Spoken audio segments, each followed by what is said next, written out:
At Kayanjet, you will enjoy the one-of-a-kind boutique airport service that you can only find on the thrilling islands of St. Kitts and Nevis. While our chef serves up island specialities, you can relax in Kayanjet Luxury Lounge with its stylish blend of local and contemporary decor. Most of all, you can lose yourself in the nothing's too much trouble service for which Kayanjet is well known. From immigration formalities to dining reservations to private jet charter, our attentive and intuitive concierge team at Kayanjet takes care of every little detail. Kayanjet is located at the Robert L. Bratcher International Airport in St. Kitts. Kayanjet is a 5-star private air terminal providing luxury services and a relaxing environment for guests arriving to and departing from the beautiful islands of St. Kitts and Nevis. Our exclusive state-of-the-art terminal is available to passengers of private and commercial jets. Relax and be pampered in a luxurious space while your immigration and baggage requisites are being addressed at Kayanjet. Kayanjet is located at the Robert L. Bratcher International Airport in St. Kitts.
Good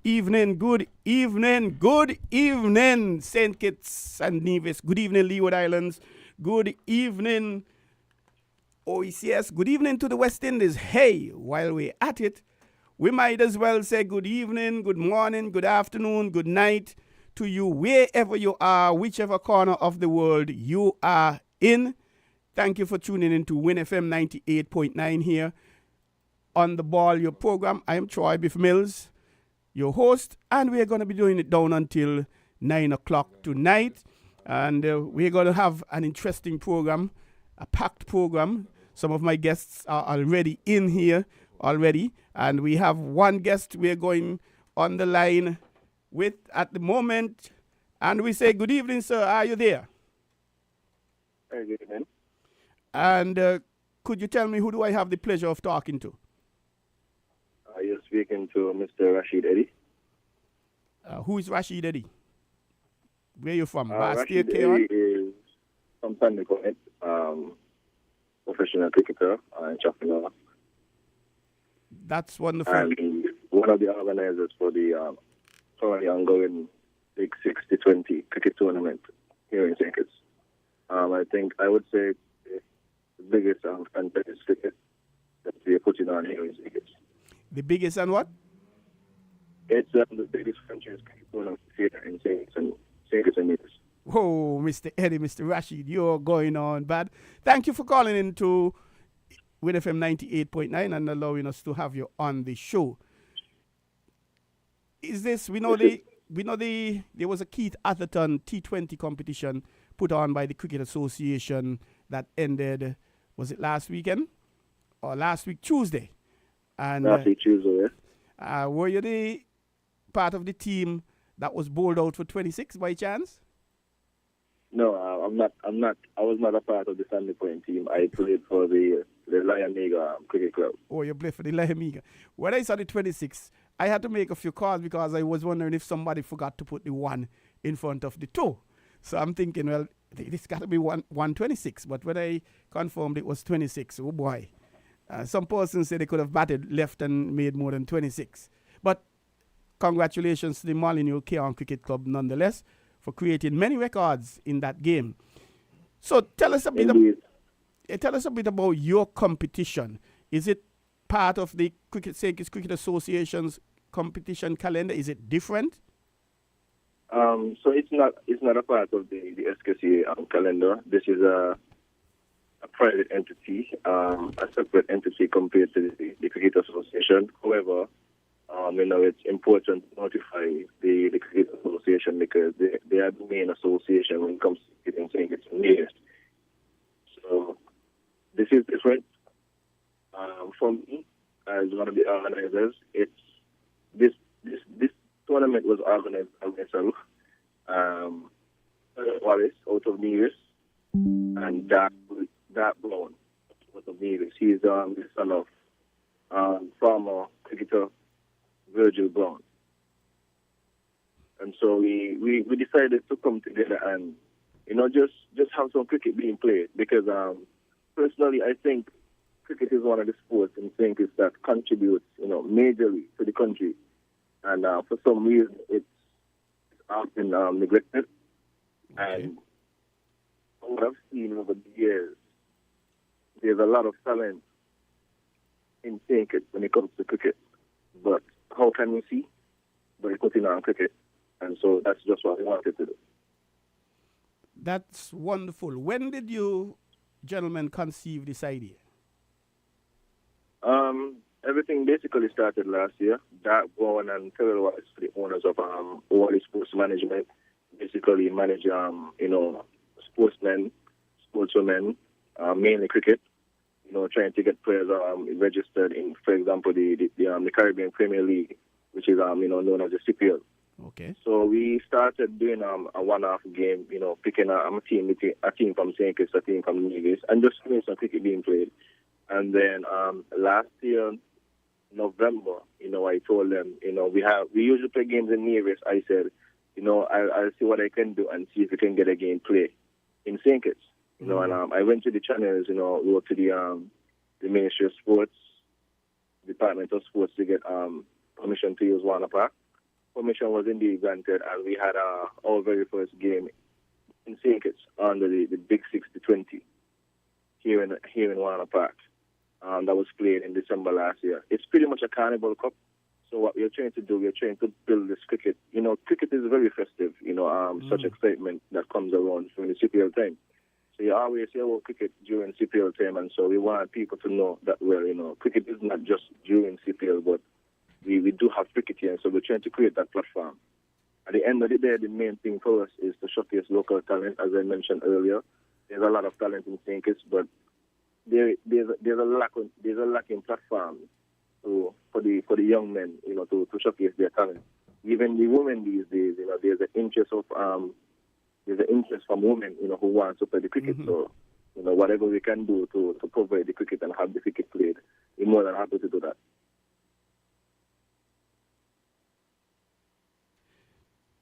That is wonderful, Rashid. So tell us about the teams. What are the teams there you have competing in this competition? So presently in this competition we have 4 teams.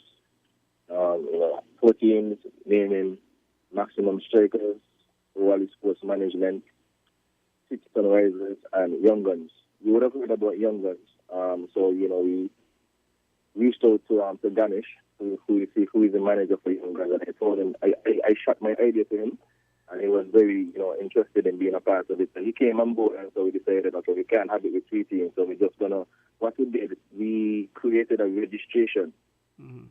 So and we had like a draft, so players were able to register to show their interest.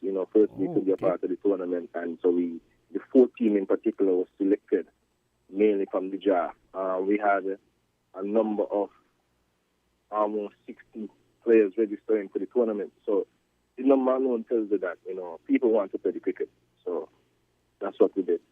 So I could have registered to participate as well, to be a player. Well, as long as you register, and we go through the system and we see that, well, okay, we look at the name, the age, everything. Because one of the things that we want to do, we want to push young cricketers forward. Over the years, there haven't been a summer cricket tournament. You would have known about the Sandland cricket tournament, the Under 13 tournament. Exactly. And so you saw the likes of different cricketers coming through that channel, and moving up the ladder to play professional cricket. Yesterday, Bradwick readily comes to mind. That's been missing for quite a number of years, and so they have to change the senior level and the junior level. So whatever we can do to do that, one of our steps is to try and see how we can, partner with the departments of sports to get cricket going and, having exciting cricket in the schools again. That is wonderful. Jazara Claxton. Talented, versatile. And we don't have to remind anybody she comes from SP where the best be. You've had a whole... Sorry, continue. You're about to say something? Yeah, she's from Sandy Point. Sandy Point is one of the communities known for sports persons in particular, so no surprise there. I think she's been focused. I've done some training with her as well. She's very determined, and so if we can get more people like her, I can see Sinkers moving up the ladder in terms of cricket in the next 3 to 5 years. That's wonderful. She's multi-talented. She track and field. She represented St. Kitts and Nevis in the track and field. She is the St. Kitts and Nevis under 20 female champion, as well as the cricketer.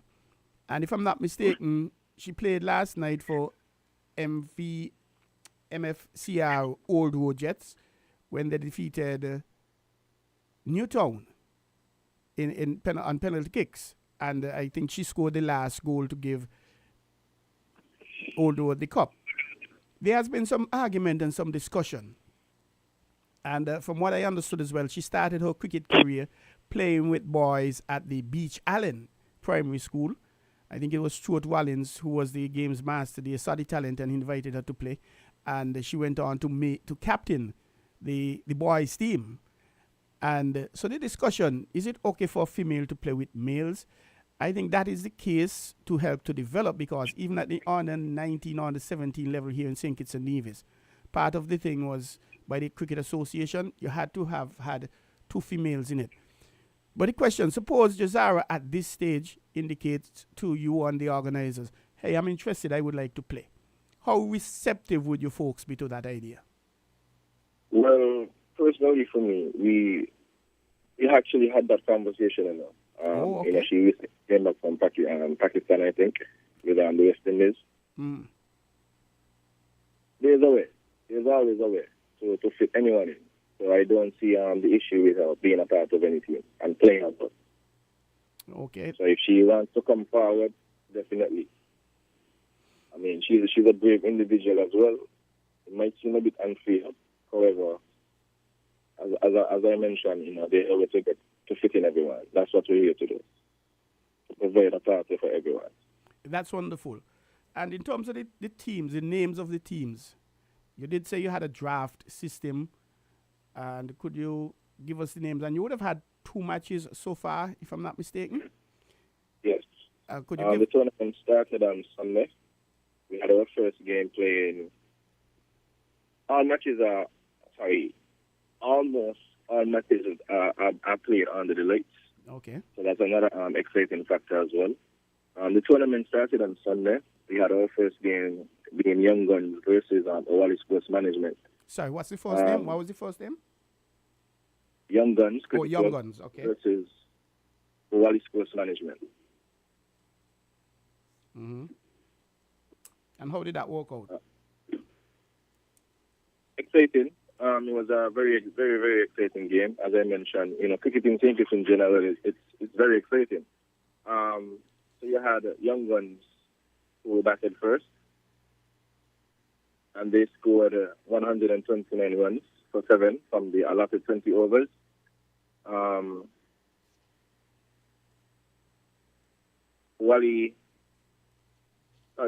Sports Management made 129 for 7, and Young Guns got bowled out for 93 from 19.1 overs. Owali Sports Management won that game by 36 runs. In terms of batting for Owali Sports Management, you had Ross Powell, a Leeward Island player, scoring 35 runs from 30 balls, striking 5 fours. You also had Seven Busso scoring 33 runs from 19 balls, 4 fours, 1 6. And you also had Tyrese Jeffers scoring 26 runs from 30 balls, striking 3 fours. In return for the Young Guns Cricket Club, you had Joshua Grant, who is also here. He's an overseas pick playing for Leeward Islands. He scored 24 runs from 35 balls. In terms of the bowling performance for that game, you saw Light Brown, who is an under 19 player. One of the things that we're trying to do is to ensure that we have 2 under 19 players playing for each team. Wonderful. That's an excellent idea. I like that. So you had Light Brown bowling 2.1 overs. And who he played for? He played for Owali Sports Management. Okay. So he bowled 2.1 overs, 10 runs, and got a total of 5 wickets at an economy rate of 4.62 overs. Wow. 10 runs, 5 wickets? Yes. Whoa. An under 19 player. And he's U19? This is a tournament where you have players playing from the age of 15, 16 up to 30 plus. Mm-hmm. That's a tremendous performance, especially from a 19-year-old playing against seasoned players, some members of the Leeward Islands team. Correct. And you're pretty familiar. You should be familiar with the name Adrian Williams, national record holder for javelin in track and field. Mm-hmm. He is now playing cricket, and he's been a very seasoned player. With some, very good performances over the past 2 years. He bowled 4 overs with 1 maiden for 13 runs, getting 2 wickets at an economy rate of 3.25. Wow. That's pretty much the match summary for the first game. And then last night we saw game 2. We saw game 2 last night featuring City Sunrisers versus Maximum Strikers. Maximum Strikers won that game by 8 wickets. The player of the match for the first game went to Light Brown. Mentioned his bowling figures. Exceptional bowling figures. Exactly. For the second game, we saw Jama Hamilton getting man of the match. And he played for which one of the teams? He played for Maximum Strikers. So City Sunrisers won the toss and they chose to bat first. They scored a total of 172 runs, 4 from the allotted 20 overs. You had scores from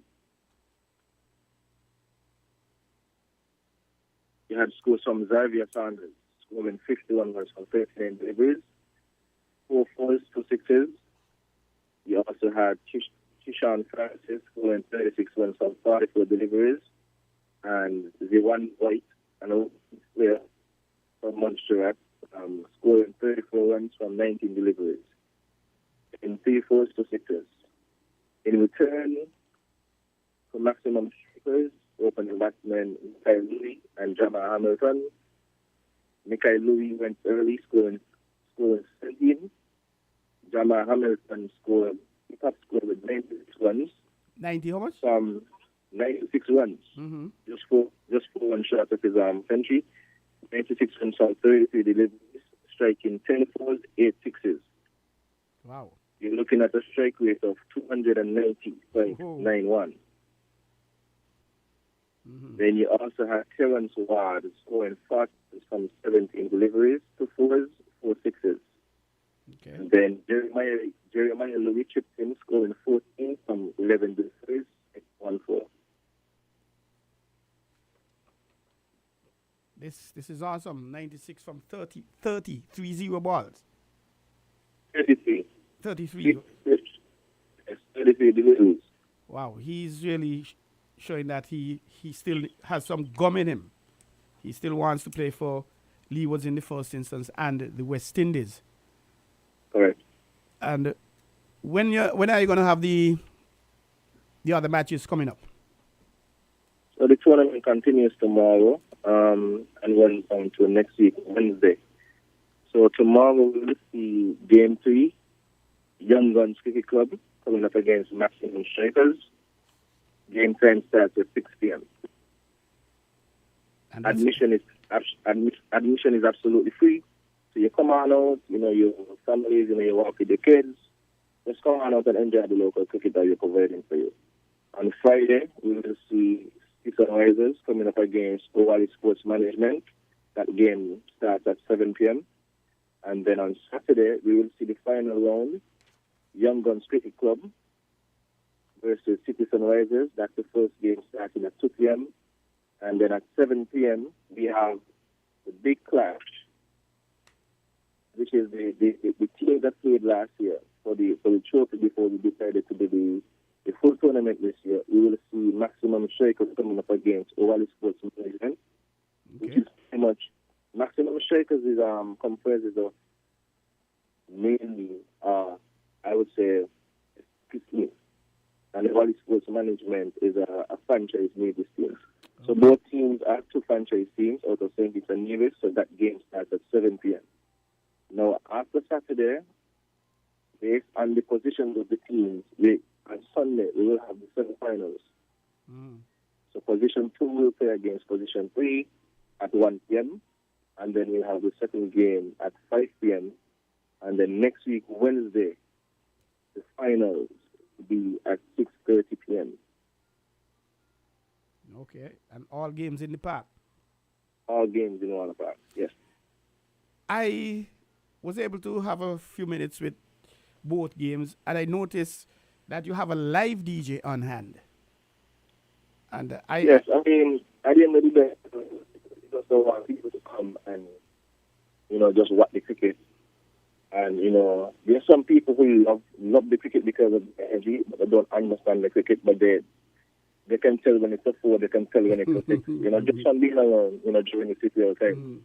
So, one of the taglines that we have is this cricket, it's a festive experience in cricket. And as mentioned earlier, we're trying to build it around Carnival. Carnival is right around the corner. So it's something that we're trying to build around Carnival. Obviously, it's going to take some time. Rome is not built in a day, but the most important thing is to start. So we do have a live DJ, with some entertainment, music. There's a cash bar. You just come on out and enjoy the cricket. And I'm certain if there's only going to be one spectator, she is going to be Lulu. Lulu love a bad cricket. And I'm certain that she has been... She does, but I haven't seen her yet. We're still making our way around in terms of, promotion. As I mentioned, it's a new tournament, and so, of course, it's going to take some time to grab, the attention of the people. But eventually we'll get there. We're going to get there, and so we saw a difference in the crowd from game 1. There were more people in the park last night. So we're just hoping that, the crowd continues to build, and hopefully by weekend we have a fairly good crowd leading into the finals next week, Wednesday.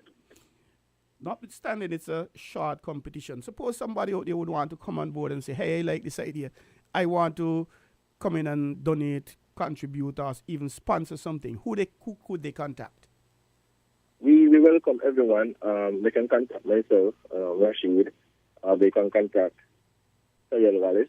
That Brown is currently overseas working with the West Indies senior team. And is there a number they can call? Or where do they meet you in person?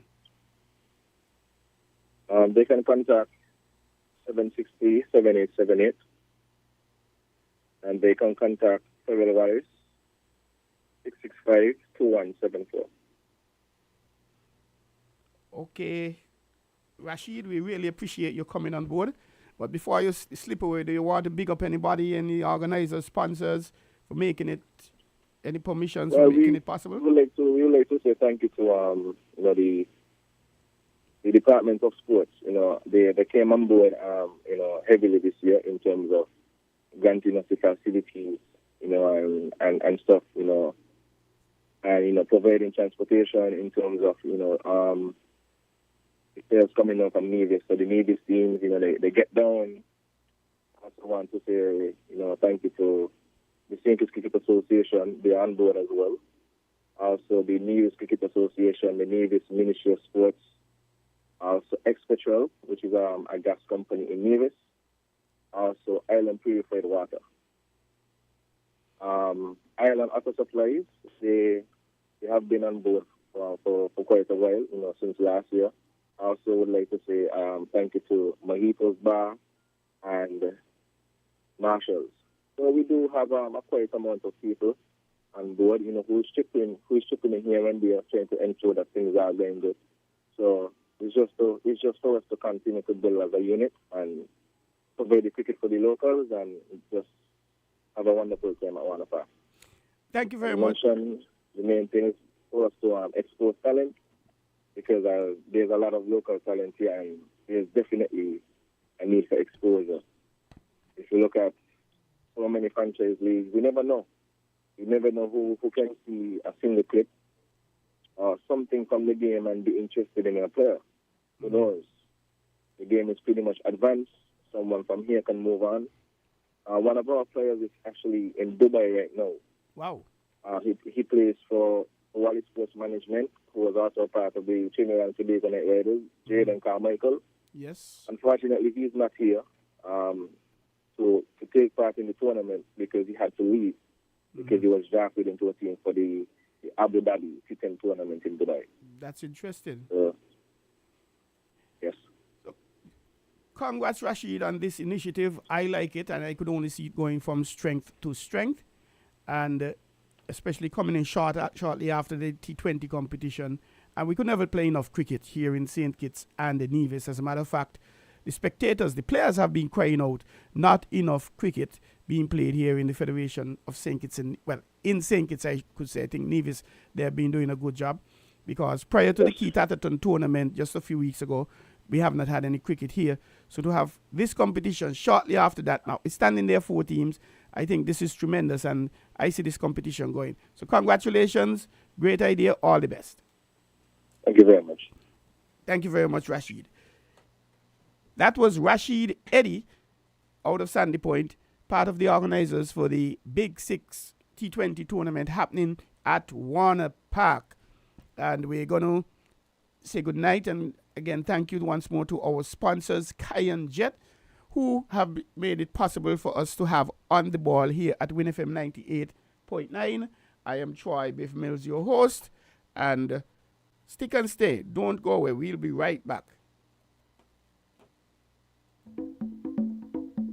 At Cayenne Jet, you will enjoy the one-of-a-kind boutique airport service that you can only find on the thrilling islands of St. Kitts and Nevis. While our chef serves up island specialities, you can relax in Cayenne Jet Luxury Lounge with its stylish blend of local and contemporary decor. Most of all, you can lose yourself in the nothing's too much trouble service for which Cayenne Jet is well known. From immigration formalities to dining reservations to private jet charter, our attentive and intuitive concierge team at Cayenne Jet takes care of every little detail. Cayenne Jet is located at the Robert L. Bratcher International Airport in St. Kitts.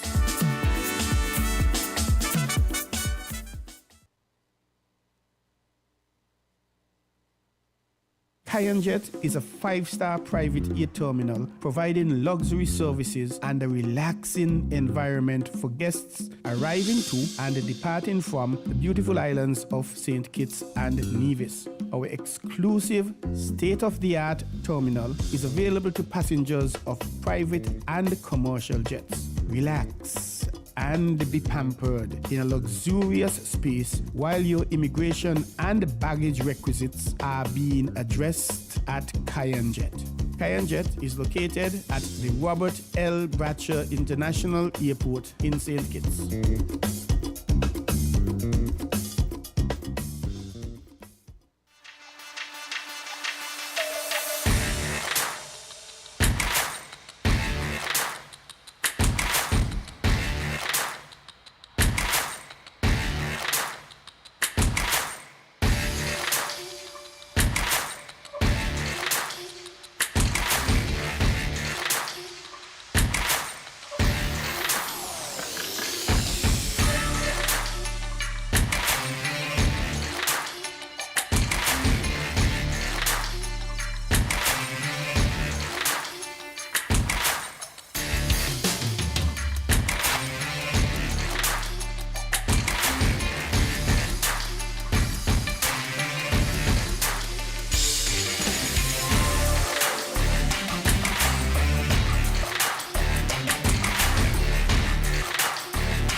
Welcome back to... Lock off that for me, please.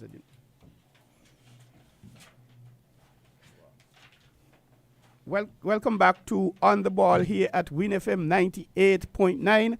I am Troy Biff Mills, your host. And a very big thank you to Kayanjet for coming on board and sponsoring this 2-hour program every Tuesday from 7 to 9. So I'm inviting you to call your friends, call your families, tell them, hey, this is a very big sports program happening here, WinFM 98.9. And we're streaming live on Facebook as well as YouTube. And I'm particularly excited about now because we have our guests in the studios. We have members from the St. Kitts and Nevis Swimming Association, members from the St. Kitts and Nevis Sailing Association. I didn't know we do sailing in St. Kitts. Daddy Trent, my engineer. The only sailing I could know is when the fishermen going. But these guys are going to clear up the air and educate us as we go straight to Studio B and said, good night, gentlemen. Welcome. Good evening, good evening. Good night, good night. Good night. Good night. So could you please introduce yourselves? My name is Nicky Rogers. I am a sailor and a coach at the St. Kitts Yacht Club and the St. Kitts Nevis Sailing Association. My name is Nicholas Dupre. I am the Commodore of the St. Kitts Yacht Club, which is the St. Kitts arm of the Sailing Association, and one of the instructors. Okay, and my name is Eldon Thomas. I'm the president for the St. Kitts Nevis Aquatics Federation. So we have St. Kitts Nevis Sailing. That's Nikhil. Right? And we have Nicholas. Dupre. Oh, do you mind if I call you Nick? Should call me Nick. Yeah, Nick. Nicholas, or is that just reserved for the ladies? I don't know. Nicholas Dupre, Commodore. We're going to get back to the Commodore. I hear Commodore, I think about the Commodores, Lionel Richie, etc. And we have Eldon from the St. Kitts and Nevis Aquatics Federation. Aquatic. Yes. Gentlemen, and we have some persons online. There's somebody is online, if I'm not mistaken, and I see somebody signing on. Just give me a sec there. You're hearing us online? Anybody online? I think there was someone online. I just admitted somebody. Hello? I guess they're going to come in. I'm leaving the line open for them. Nicholas, Commodore. Talk to us about this Commodore. Who or what is a Commodore? Okay, so St. Kitts and Nevis, when we apply to be a sport representing the Federation, we apply as St. Kitts and Nevis. I think both in swimming and sailing, we're quite lucky that we work together quite well with Nevis as a partnership. Sailing is actually a very good tool to get to Nevis, so it's very easy for us to share competitions. We apply as St. Kitts and Nevis. So for the St. Kitts side, we have a club called the St. Kitts Yacht Club, and then for the Nevis side, they have the Nevis Aquatic and Sailing Center, and together that makes the Sailing Association.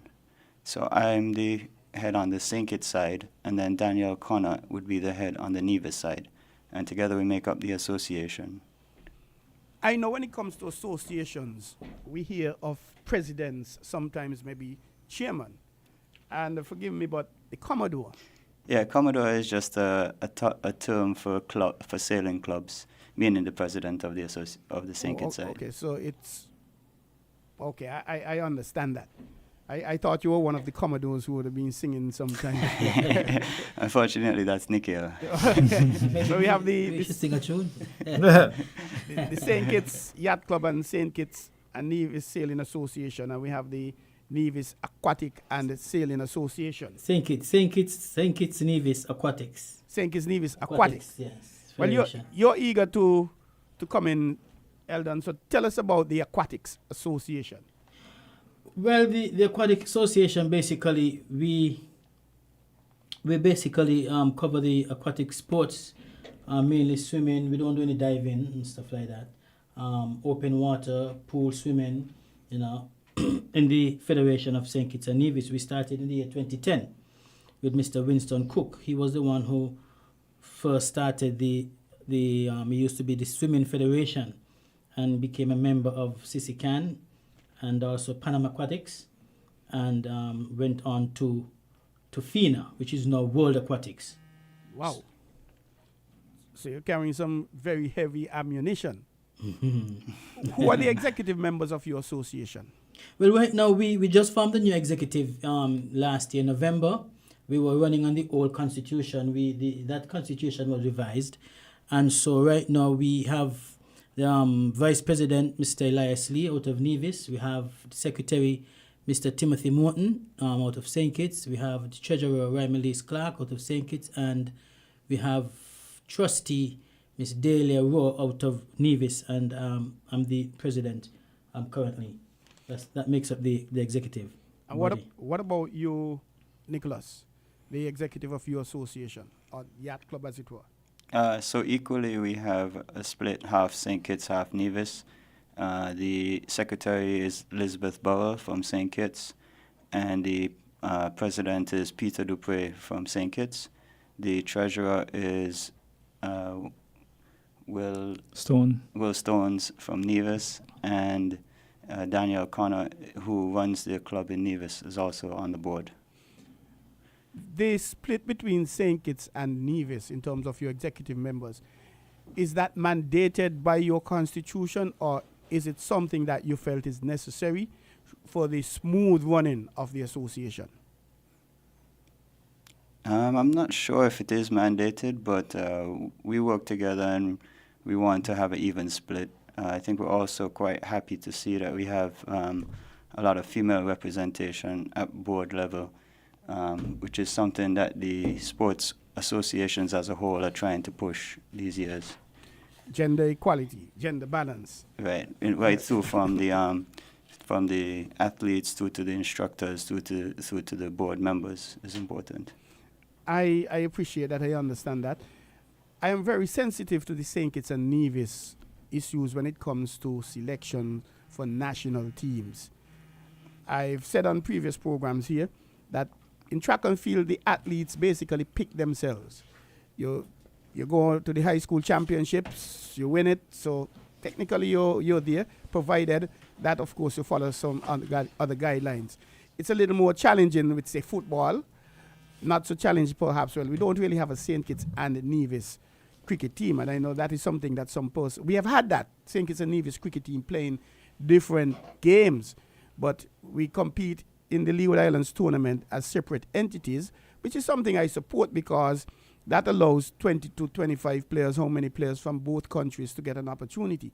Obviously, there's some competitions, for example, the Olympic, that cricket is now a part of, were we to be part of that or try to be part of that Olympic, we'll have to be competing as St. Kitts and Nevis, unless they make the IOC make some provision to have Leeward Islands or the West Indies, for example. But that is necessary. We now go, and I must recognize that we do have some persons holding on Zoom. We have Miss Danielle Connor. We have Mr. Anandi Byron Hendrickson and Mr. James Weeks. We say good evening to you folks and welcome to On the Sport program. And we're not forgetting you. We're going to get to you in just a minute because we haven't touched Nikhil as yet. He's the quiet, and I don't know him to be a quiet man, entertainer. He goes on bad. So, Mr. Nikhil, tell us about you. Well, where do we start? Wow, that sounds like you have a long. Well, we have 2 hours. There's a lot. Well, we now have 1 hour and 12 minutes actually. What is this? Well, okay. Present there, I'm a coach at both the St. Kitts Club and the Nevis Club, and I coach the kids and adults. Sorry, coach in what area? Oh, sorry, sailing. Okay. Sorry. Continue. Yes, I'm a sailing instructor at the St. Kitts Club and at the Nevis Club, and most of the training, our coaching that happens, it usually happens on the weekend. Saturday usually in St. Kitts and Sundays usually in Nevis. When we're coming up to big events, championships or regattas, the training frequency goes up for those athletes who will be partaking or representing the island of St. Kitts and Nevis. I got the wonderful opportunity to travel off to Martinique about a month ago to compete in the Caribbean Dinghy Championships. That was what? That was a month ago now. Yeah. It's November, so October, the end of October. Coming to the end of October. And what were the performances there? What were the performances? Sorry, stick a pin. You said Martinique Dinghy? Yes. Perhaps we could back up and talk about the qualifying event, because you mentioned there needs to be a qualifier to go there. Right. But the dinghy, I know these dinghy to be these little lifeboats, as we call them, that you throw over in case something happen and so. Right. So that's the kind of dinghies you guys use? No, that's not the type of dinghy. That's not a dinghy. Oh, okay, educate us. So dinghy technically means like small boats. Oh, so the small boats. Mm-hmm. Okay, I understand. Right. So dinghies are generally small boats, and we are sailors, so we sailing on small boats. So it's not so even though you hear yacht club, it does not necessarily mean that it's a big mega yacht or a big sailboat that has kitchen and all 5 7 I was different wondering. So it's what they call them one hull design. Yeah, you have a single class or double class. So you have small boats, sailboats, dinghies that are designed for one individual person, and these boats are used in the Olympics. The boat that I qualified with in the national championship, which was held this year, was held over in the Channel, in the Narrows between St. Kitts and Nevis. I placed first in that competition, and because of that, I was able to be selected to go and represent St. Kitts and Martinique. The class of boat that I sailed in was called the Laser, formerly, but now presently called the ILCA, which means International Laser Sailing Association. Yeah. So this is a very nice, simple boat. Just one person, one boat, one sail. It's quite an athletic boat. So some people tend to think of sailing as a quite relaxing sport, but the laser class, which Nikhil was sailing, you have to be quite athletic for it. You have to lean out horizontal to hold the boat down. So it's quite an exciting boat. So that's the one where you lean back on your back, touch the sea water and all that kind of thing. That all them kind of thing. So you're not afraid a shark come up and nip a little piece or something. I saw some pictures with 2 young ladies. Mm-hmm. I can't remember the names, but this Elizabeth sent me some photos. Right. And these are little small boats indeed. So it looked like that even me alone could manage that. No. Okay, well, the small boats that you're probably seeing, those pictures are for a different class of dinghy boats. Okay. Sailboats, those are called optimists. Those are for kids from under 14. Oh. Under 14. So that, we're going to get to that one. We're going to get to that one. Grayson Burrell. Correct. Skylar Connor, and this is... Abijay Srinivasan. Srinivasan. Okay. Yes, and this is interesting. So yeah, so that's a perfect boat for starting persons off as youth sailors. So that's what we usually train them in, and then when they get past 14, then they transition over to the laser boat that I was sailing a month ago.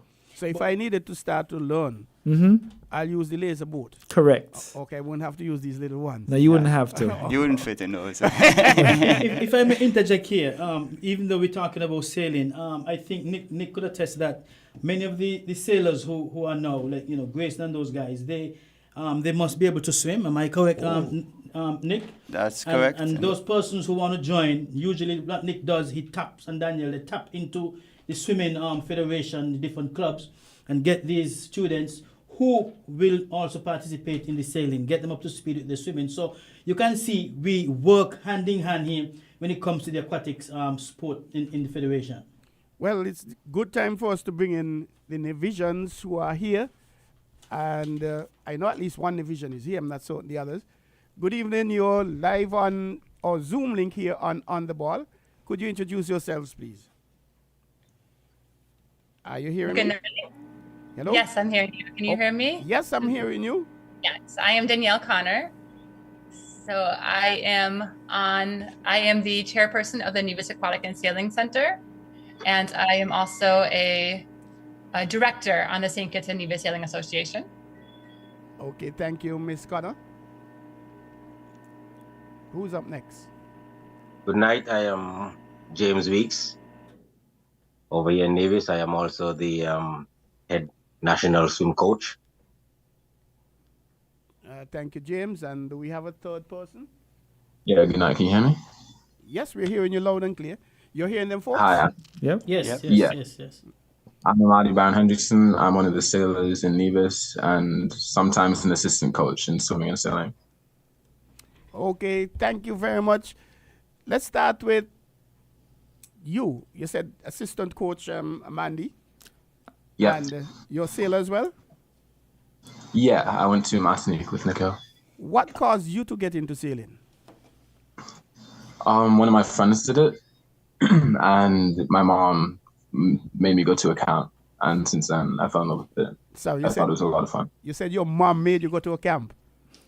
Yeah, I didn't really want to, but I did. Well, it is felt that the parents do have wisdom most of the times. And do you mind giving your age, please? I'm 18 now. 18 now. Also, you're very much a youth. And you've been in from how long you mentioned?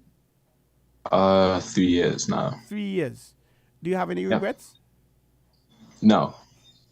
And you went to Martinique, you indicated. Tell us about your Martinique experience. What did you have to do to be selected to go to Martinique?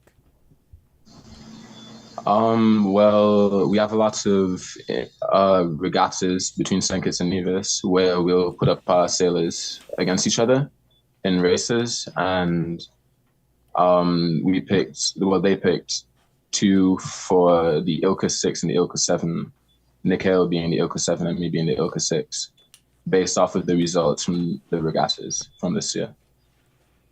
Did you say you picked 2? Well, the top places from the local competition, where was myself and Amadi. Oh, but could it have been 2 per section? Because he said you're class 7 and he was class 6, if I'm not mistaken. Correct. So it could have been 2 for class 6 and 2 for class 7. That is true. No, it could have been that. Go ahead, man. 1 for us. Sorry, come again? I'm pretty sure. For this competition we went to, I think it has to be 1 from each class. 1. Oh, okay. Do you have any competitions where you have 2 in the same boat? Yes, but that we didn't send any representation for that group this year. Oh, okay then. There's up to 8 sailing classes, ranging from single-handed to double-handed to windsurfing and kiteboarding are all different technically sailing classes that can be represented at the Olympics. But we have to pick the ones that are most easily accessible for us to get the competition experience. So the laser is a very widely used boat, so it's very easy to go to another island and get to race in that boat. So that's why we chose those boats to be the ones that they would compete in. Okay, thanks a lot, Mandy. And Daniel? Yes, good evening. Good evening again. You did mention that you're part of the executive. Did you? Correct. I'm part of the executive of the Sailing Association. But do you sail yourself?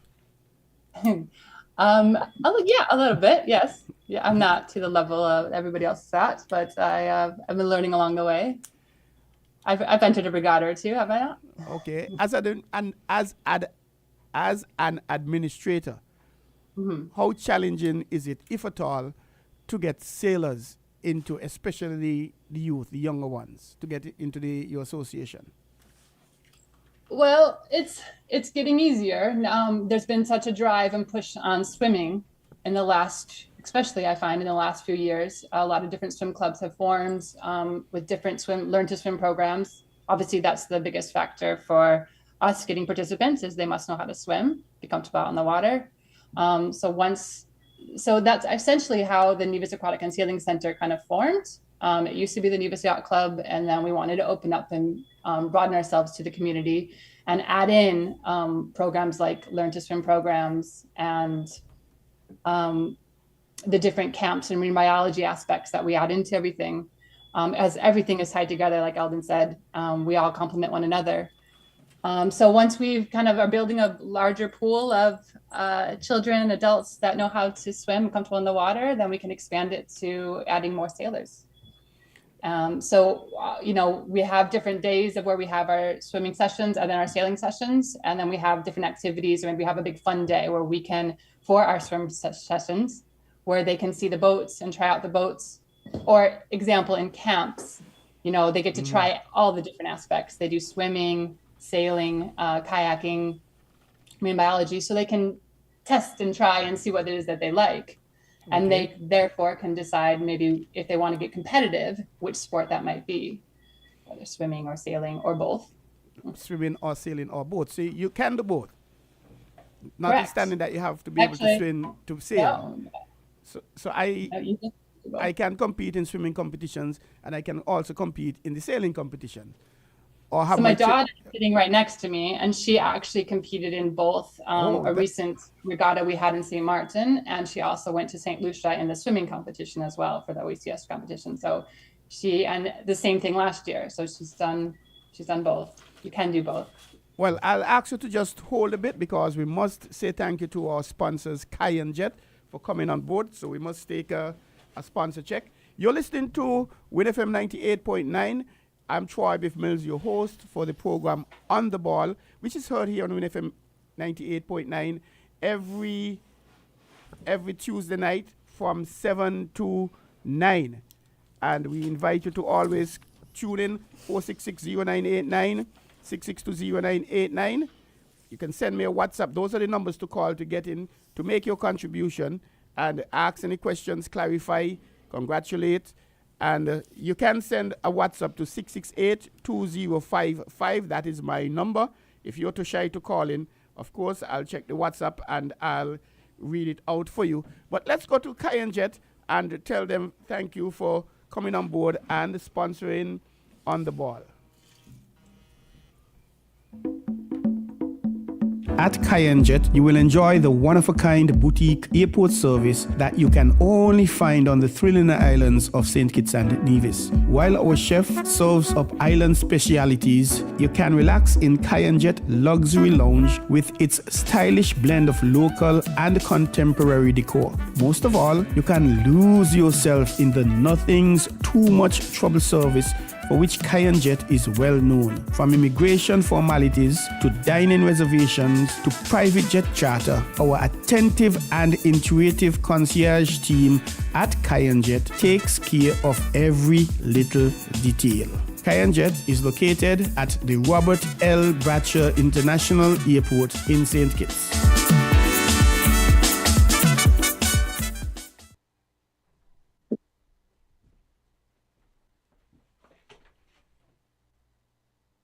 Jet is a 5-star private air terminal providing luxury services and a relaxing environment for guests arriving to and departing from the beautiful islands of St. Kitts and Nevis. Our exclusive state-of-the-art terminal is available to passengers of private and commercial jets. Relax and be pampered in a luxurious space while your immigration and baggage requisites are being addressed at Kayanjet. Kayanjet is located at the Robert L. Bradshaw International Airport in St. Kitts.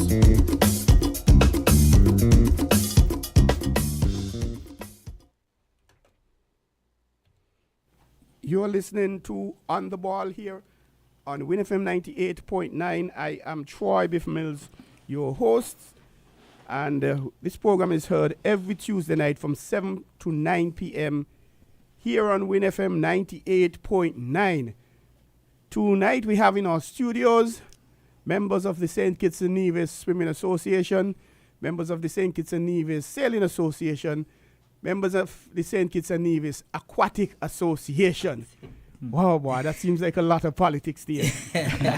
And we have... Just get it right, That's all, just get it right, and you won't be the problem. We have Mikhail and Nicholas from the sailing, and we have Eldon from the swimming in studio. Mm-hmm. Online, we have... James Weeks, Daniel, and Amadi. Now, gentlemen, yes. A few weeks ago, I'm watching my television, and I'm hearing St. Kitts and Nevis swimming, and I'm seeing a pool, and we don't have any pools here in St. Kitts, any competitive pools. I know different hotels have swimming pools, but then I'm hearing St. Lucia and St. Kitts and Nevis and OECS. What was happening there, Eldon? Tell us about that, please.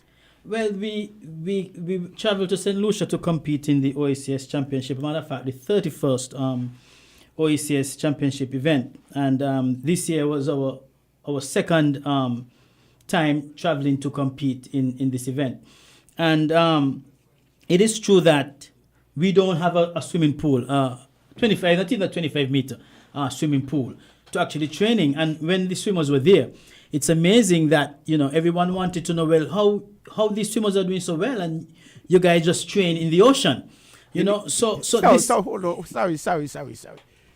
You're going to a competition in a swimming pool, and you're training in the ocean? Yes. So when you go, I guess you'll tell us, or maybe the coach will tell us about the hitting the platform when you dive under and all the sort of things. But continue. What happens with that is that we, under Mr. Winston Cook, and we thank him for that, because he laid a solid foundation for the swimming program and the development here in St. Kitts and Nevis. He went about acquiring some platforms from FINA, which is now World Aquatics, and they are responsible for the world of swimming, world of aquatics. And they provided us with some platforms and some lanes. So we've created what is called a floating pool with turn boards and everything, with lanes, so the children can actually swim the 25 meters, get the correct time trial and everything. So that is where we have been training. And even though it's different to in the pool, yet the swimmers were able to do their best, compete, make the qualifying time for the OSS Championship, and be able to compete in St. Lucia. We were able to capture 2 bronze medals. We came 5th.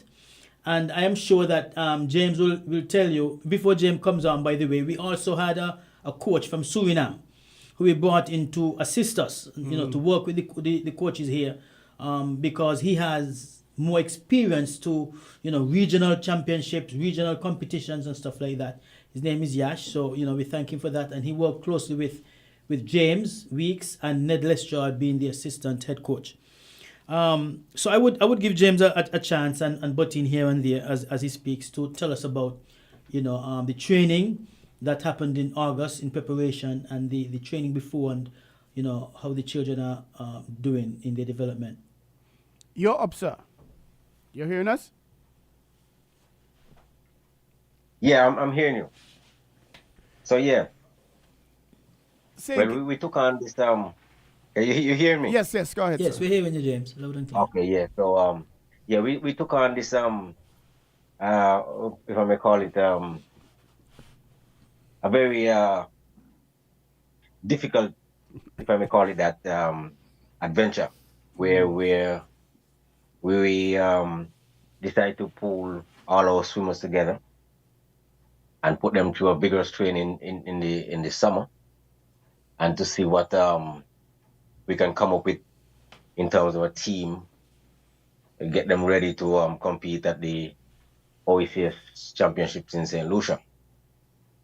So not having very much to work with in terms of pools and so on. We have to do the best we can with what we have where we are. So we would have undergo some training under the leadership of Coach Yash, and so we put the children through some different types of training to see how they will fare, and then we would have them do certain swimming styles and then see how much how close they could come to a qualifying time in terms of being able to compete in the OECS level, at the OECS level. So at the end of the camp, we would have chosen we would have had about 19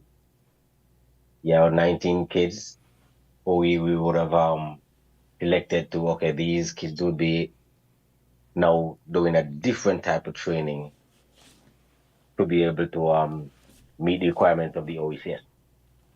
So we then have those selected kids go through another set of training where now it's not just to train among themselves and so on, but to make sure that they are ready and are within the required times to be able to be in the mix at the OECS meet. So that training would have led us from September and September to November, which November was the meet. So we had age ranges from 8 and under, and then we had 9 and 10, we had 11, 12, 13, 14, and we went up to 15, 17. So in so doing, we were able to form a great team. You know, working with the kids, it encourages me to see them how they improve over the couple of months, knowing that even though we have the lack of a pool and so on, we try to get access to pools from different hotels, you know, during the off season, so we can give the children some kind of orientation of what it feels like to swim in a pool. Because using our platform, it gives an idea, but it's not the same thing. True. You know, because swimming in the ocean, what happens is that you end up swimming slightly differently because you're gonna raise your hand higher because you have to clear the little ripples or waves as they go by. In the pool, you don't have that, so you are more streamlined, and everything is like, you know, close to being perfect. So we would have gone back and forth from pools. When we get access to a pool for a couple of days, we take advantage of that. Then we back to the ocean. The problem we face is that when the seas are rough and we don't have access to pools, we got a problem. We do mainly like dry land training and so on, and hope for the best that, you know, a pool may open up here or the water may calm down, or sometimes it's really murky and it's dirty and a lot of seaweed. So it's been a struggle, you know, and I must reiterate, it is a real struggle to train under these conditions. But, you know, we forge ahead, and whatever the situation, whenever and however the situation arises, we try to still get in the training, because our idea is, you know, to show up and show up. Even though we were the youngest in the OECS because we started late. This is our second year. We're competing against people who've been there for like this thing been running for like 31 years. And this is our second shot at it. The first last year when we went there, we had 3 kids there. So 3 kids that were qualified many times and all that. And this year we went with 21. 21. Sorry, 21. We went with 21. Okay. So just to realize that from the first year we had 3, the second year we had 21. That's like 700% or something like that. So it shows that we got the right idea. Of course, something is happening. Something a kip. Something a kip is saying it's an You know, even. As they as the say. old people would say, there's something in the matter beside the pestle. Yes. And to go from 3 to 7 Well- to 21, that is no. That's no easy amazing. feat. That's Yeah, amazing. It is. Yeah, but Mr. Mills, I want to say something here. I want to interject here because, Coach James said something, and he highlighted how challenging it is in training in training the children, especially in the ocean. But I want to say here publicly to commend the coaches for the great work that they have been doing. I mean, they work with these children, they train them. Sometimes the children they cringe under the exercise, but they do them, and only occasionally we have pool experience. You see, and so to have these children train in the ocean, still meet the qualifying time for OECS, able to compete in OECS with swimmers who have been there for years of experience. I think that this is commendable. This is commendable, and I want to big them up. I want to thank them for the work that they have been doing. It is excellent, and some people may feel that we only focusing on competitive swimming, but we also have learn to swim programs. We have the different clubs. We have a website where all the clubs are listed on, and we do learn to swim programs. But when they have reached the learn to swim, then they can now move over into the competitive style of swimming and big part of the national team, right? So I think that we are doing pretty good, and as James said, we just would like to have a right facility for better development and faster development. And if I may add here, we have the next thing coming up for St. Kitts Nevis Aquatics is Carifta, and we have already the selection committee has already named 3 athletes who we want to send off to Carifta. But we are also planning to send them, maybe hopefully to Barbados, to train in the 50-meter pool for maybe a week or so, and then from there prepare them for Carifta, because Carifta is at a higher level. The age group is from 11, and the experience is higher than OECS. So we want to get them even sharper, than they were in the OECS championships. Then we have world championships coming up as well, which is next year. And we have one swimmer that we want to feature and groom towards world championship. He's pretty good. He has one of the best time in the federation. And we are working with him. His name has been submitted by the selection committee. We are working with him. So swimming is really growing. We don't hear much about it. We hear much about football and cricket and stuff like that, but we don't hear enough about swimming. And swimming is the only life-saving sport.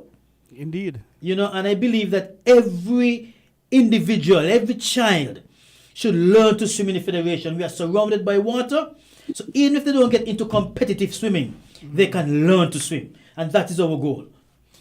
I could remember my days of learning to swim, and the amount of licks I get from my mother, because when I go look grass for me sheep and goat and me hog meat for me pig, I scout out where they are. I go run quick, cut them, band them up, and bring them close to home, and I run down the bay, and I keep looking up to see if mommy coming down every now and then, because she would get the news.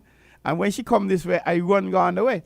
And that's how I actually learned to swim. But I appreciate the fact that you guys have the learning camps as it is, especially during the summer.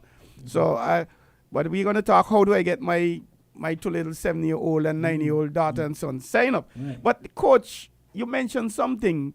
You had to do your trials and make qualifying times, right, coach, to get to St. Lucia. But you had to do that in the seawater. Correct. So it would. I am taking it from what you said. It's easier to swim in pools than in the seawater because of the waves and the currents and things like that. So how did you manage that in terms of the times? Because if your time is, I don't know, 1 minute, 10 seconds is a qualifying time in a pool, how do you achieve that really in the seawater? Well, like Ellen would have told you before, we have platforms with the lanes, floating platforms in the ocean with the lanes, and they are 25 meters apart, which is also called a short course pool. And that's the distance or the size of the pool that we race in at Ocean. OEC level. So in the ocean, you still have the same measurement. Measurement is measurement, Correct. right? But the resistance may be different, but measurement is measurement. So we use what we have. Like I said initially, we use what we have to get what we want because we don't have a choice. And we don't have access to a 25-meter pool now in the Federation. So again, I must reiterate, we use what we have. But in so doing, we were able to come up with times good enough to get us in the pool in St. Lucia. That's Speaking and tremendous. feeling, yes. But we got there. I mean, we had to get the kids at the ocean sometimes, or if we get the pool in the mornings at 5:30, these kids are in the water. So early? 5:30 in the morning? That 5:30 time in the morning. big people just turning and going into the hitting them heavy numbers Well, going into that's sleep. hard. They got to be there in the afternoon too. Serious? Yeah. Gosh. So these guys got to be awesome. Liz, you're there? You see? Sorry, Liz, you're with us still? I don't know if you're muted, Liz. But continue, coach. Yeah, you see, without if there's no sacrifice, there's no reward. Of course. So the Indeed. parents would have played a very big role in terms of that. Because if the kids are going to be at the ocean or at the pool deck at 5:30 in the morning, parents got to be there too. Yes. Because they'll need to bring them and take them back. They need to bring them. So especially they could be early for school. Yes. And so we have to go there and then train and get back home to get ready for school. Wow, that's rough. You guys, It is rough. Police supposed to be looking for you guys, man. You guys only But I could understand it's necessary and it is paying off because only after 2 years we're coming back with 2 bronze medals. Yes. And we've gone from 3 athletes To 21. To 21. But Eldon, what are we doing about getting a pool of our own here in St. Kitts and Nevis? Well, I let me say this again because I've said it before and I'm saying it again. And I traveled to Japan last year and I met with the developers, the World Aquatic developers and the World Aquatic leaders and different presidents. And by the way, do you know all, if I'm wrong, James could correct me, all the OECS countries have a pool. I was going to ask that question. Even a 25-meter pool. I was going to ask that question. And we, up to now, I know Winston Cook, from since he started, has been badgering the government. So it's not just the current government, but the government in the past about establishing a pool, a facility for the development of the swim program for our children.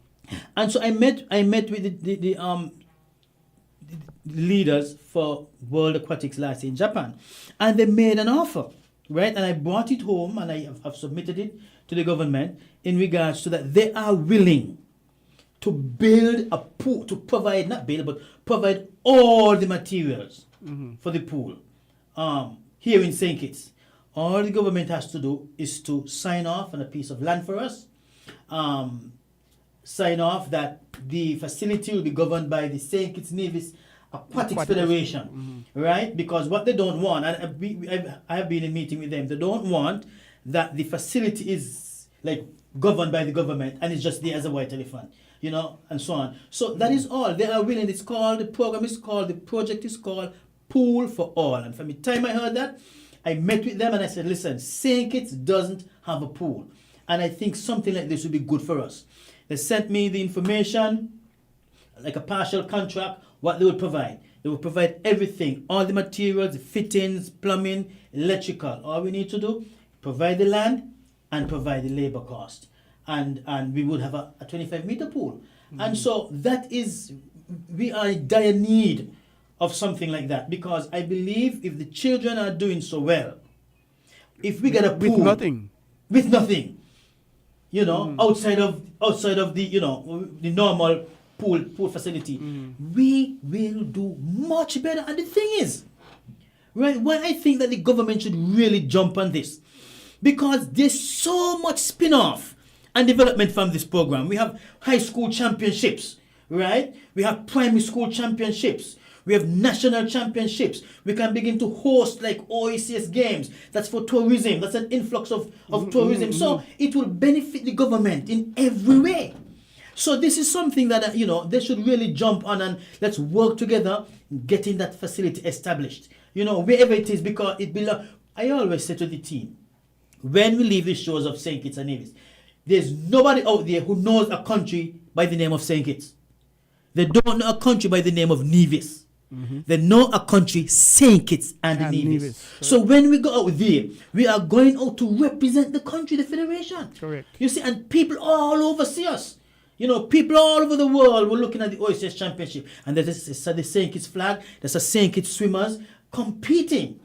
A matter of fact, the Minister of Sports in St. Lucia, he was just so blown away. He asked to see the president for the St. Kitts Aquatics. He said, you guys, how you guys train? I said, we train in the ocean. He can't believe. He said, you guys don't have a pool. I said, no. You know what I'm saying? He said, no. I have to call Mr. Duggins, man. Because Minister Duggins and he and my friends. So I said, well, do that because this is something that we need. And he offered us the opportunity that because they're building a 50-meter pool now. They have a 25-meter, privately owned, and they're now building a 50-meter pool. Wow. And he has offered us, when we are ready, when it's done, we can come down, for a few months, like a camp, and train in the 50-meter pool if we don't have one by then. So we are in need of that, definitely. And I believe once we get that, then we would hear even more great things happening for the aquatic sport in St. Kitts and Nevis. I'm going to ask a kind of funny question. Well, before I ask that question, what area of land would adequately and comfortably accommodate that swimming 25-meter you're talking about for the listeners who might want to have an idea? An acre. An acre would do because we just want a 25-meter pool, good depth, for competition. Let me say a competitive pool and facility around it, bathroom, change rooms, maybe 1 or 2 offices and so on. That could hold comfortably with some parking on an acre of land. And once we get that, The funny question is, suppose Liz is from Nevis? No, St. Kitts. Liz is from St. Kitts. Damien is from Nevis? Sorry, the coach. James is from Nevis. Yes. Suppose James is able to convince his persons over the waters about getting that pool in Nevis. Would that be an issue? No. Well, for me, I'm just the president, but we have an executive body. Wherever we have readiness for that, we're taking it. So if it's ready in Nevis, as I said, we are one country. If it's ready in Nevis and Mr. Brantley calls me tomorrow and says, listen, I was listening to you guys on WINNFM, excellent program and so on, you on the sailing aquatics program. I understand you want an acre of land. I'm ready to sign off, bam, bam, bam. I jump on that. Wow. Because it's not about where, it's about the development of the program. And we are doing this solely for the children. So if we get the land in Nevis, Mr. Brantley, we take that. And we build the facility there because what happens every Saturday, the entire national team come together, St. Kitts and Nevis, and they train. When it comes closer to events, they go up every day. Right? And they train together so they would have a pool, whether it's in St. Kitts or in Nevis. So, that's the answer to your question, there, Mr. Mills. You're listening to On the Ball here on WINNFM 98.9. I am Troy Biff Mills, your host. And that was Eldon. You sound like a politician. You ever thought about going into politics? that was Eldon, president of the St. Kitts and Nevis Aquatic Association. Federation, building his case for at least 1 acre of land so we can get a 25-meter international swimming pool here in the Federation of St. Kitts. After not having any pool and going to the OECS championships and coming back with 2 bronze medals, after not having any pool, sending 3 swimmers to the OECS championships in St. Lucia last year, which would have been the 30th edition. Yes. And sending 21 this year. I know when you double up you do and you triple up. But when you call about 7, we call it sending 21 at least from 3 to 21. Not 3 to 10, not 3 to 15, 3 to 21. That has to be awesome. Something I keep. Maybe I'm in the wrong field in football and cricket. Maybe I should be thinking about coming over to the swimming and the sailing. I don't know. Maybe I could make a contribution. But anyway, we have to go and we have to actually take a word from our sponsors, Cayenne Jet, who we are very proud for them to be part of the program here with us at Win FM 98.9. Let's hear from Cayenne Jet. At Cayenne Jet, you will enjoy the one-of-a-kind boutique airport service that you can only find on the thrilling islands of St. Kitts and Nevis. While our chef serves up island specialities, you can relax in Cayenne Jet Luxury Lounge with its stylish blend of local and contemporary decor. Most of all, you can lose yourself in the nothing's too much trouble service for which Cayenne Jet is well known. From immigration formalities to dining reservations, to private jet charter, our attentive and intuitive concierge team at Cayenne Jet takes care of every little detail. Cayenne Jet is located at the Robert L. Bratcher International Airport in St. Kitts.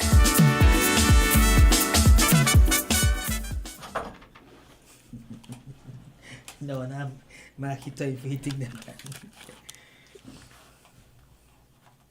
Cayenne Jet is a 5-star private air terminal providing luxury services and a relaxing environment for guests arriving to and departing from the beautiful islands of St. Kitts and Nevis. Our exclusive state-of-the-art terminal is available to passengers of private and commercial jets. Relax and be pampered in a luxurious space while your immigration and baggage requisites are being addressed at Cayenne Jet. Cayenne Jet is located at the Robert L. Bratcher International Airport in St. Kitts. She's sailing, but she has a son who's swam, so it's a connection. Yeah, the bridge. We're going to transition now into yeah, but we'll just say something quickly and then Nick will.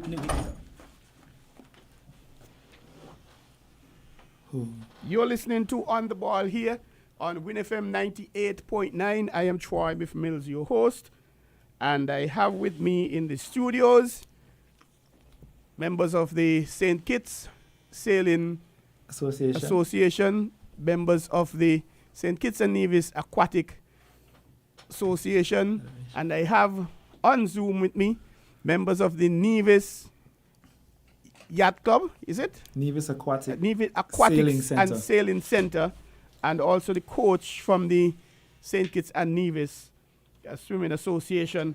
Very interesting, ladies and gentlemen. You're there with us on Zoom still? We're right here. Oh, thanks a lot, Liz. I'm going to be coming back to you just now. But we're going to be moving over to sailing in a bit. And for those of you wondering, the time is now 8:30. So we had an hour and 12 minutes and some 42 minutes have slipped away very fast indeed. We have another 30 minutes. Well, I should say 25. I need 5 minutes to wrap up, etc. So we're going to go to the sailing bit. But I wanted to ask a rough question. What was the sort of cost for carrying the swimmers to? You mentioned you had 21 children, but what about administrators and coaches, etc.? What was the size of the team? Well, to tell you the truth, the size of the team was 21 plus 27, right? Plus we had parents. So we chartered an aircraft with 47 people. Wow. Right? The charter was $56,535 US. Parents paid half of that because they paid their fare. But the federation sponsored everything else for the children, their meals, the ticket, and the hotel. The hotel alone was like close to $7,000 US. You see? But the thing is though, we got some funding too from the government. We got $4,000 from Ministry of Sports in St. Kitts, and we got I think it was $6,000 from Nevis, Ministry of Sports Nevis. And we got some other, sponsors here and there. Parents, assisted as well. When we traveled, we had all of our water bottles. This was sponsored by Tap Water Caribbean. We had also the Be Me project company. They sponsored us $3,000, and World Aquatics also gives us funding that's wonderful. as well to develop the program. So it costs us close to $40,000 just outside of the cost for parents to take these children to compete. But again, when children begin to develop and grow in a sport like this, we can't always watch the cost. That is true. There isn't a figure you could put for that, because who knows? We've had Kim Collins winning the gold medal at the World Championship. Exactly. In a few years from now, we may have one of our own winning the gold in the Olympics. Totally. Even that. Totally. So we're going from the swimming now to the sailing. Mm-hmm. Sailing, you've been very active. Yeah, perhaps I could just following on from the the swimming association. I'd just like to say swimming is also very near and dear to the sailing association, and we ourselves really like to support the swimming, and we have some learn to swim programs. Our demands for swimming are not as high as the swimming, but we hold a couple of events throughout the year as well.